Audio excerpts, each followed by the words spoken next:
ابراہ یمن کا حکمران تھا۔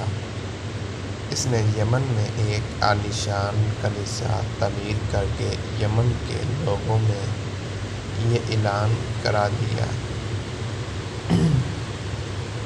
کہ آئندہ کوئی شخص حج کے لیے مکہ مکرمہ نہ جائے اور اسی کلیسا کو بیت اللہ سمجھا جائے۔ اس اعلان سے عرب کے لوگوں میں غم و غصے کی لہر دوڑ گئی۔ پھر ان میں سے کسی شخص نے رات کے وقت اسی کلیسا میں جا کر گندگی ڈال دی۔ ابراہ کو جب یہ معلوم ہوا تو اس نے ایک بڑا لشکر تیار کرکے مکہ مکرمہ کا رخ کیا۔ راستے میں عرب کے کئی قبیلوں نے اسے روکنے کی کوشش کی، لیکن ابراہ کے لشکر کے ہاتھوں انہیں شکست ہوئی۔ آخرکار یہ لشکر مکہ مکرمہ کے قریب ایک جگہ پہنچ گیا۔ اگلی صبح جب اس نے بیت اللہ کی طرف بڑھنا چاہا تو اس کے ہاتھی نے آگے بڑھنے سے انکار کر دیا۔ اسی وقت اس کی طرف سے عجیب و غریب قسم کے پرندوں کا ایک غول آیا اور لشکر پر چھا گیا۔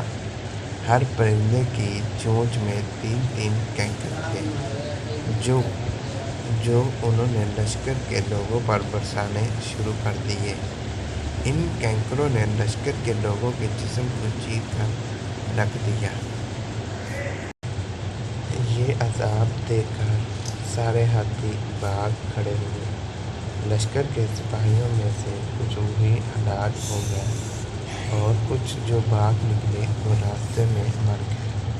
ابراہ کے جسم میں ایسا زہر سرایت کر گیا کہ اس کا ایک ایک جوڑ گل سڑ کر گرنے لگا۔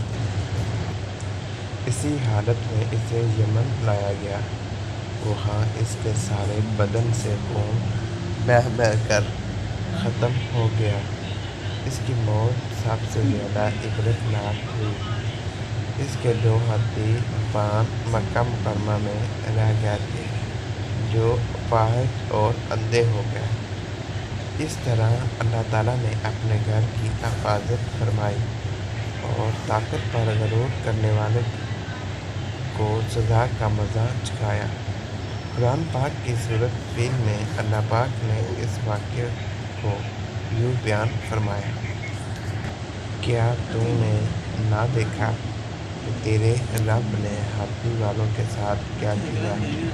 کیا ان کے مکر کو بیکار نہیں کر دیا اور ان پر پرندوں کے جھنڈ بھیج دیے جو انہیں مٹی اور پتھر کی کینکریاں مار رہے تھے، پس انہیں کھائے ہوئے بوسے کی طرح کر دیا۔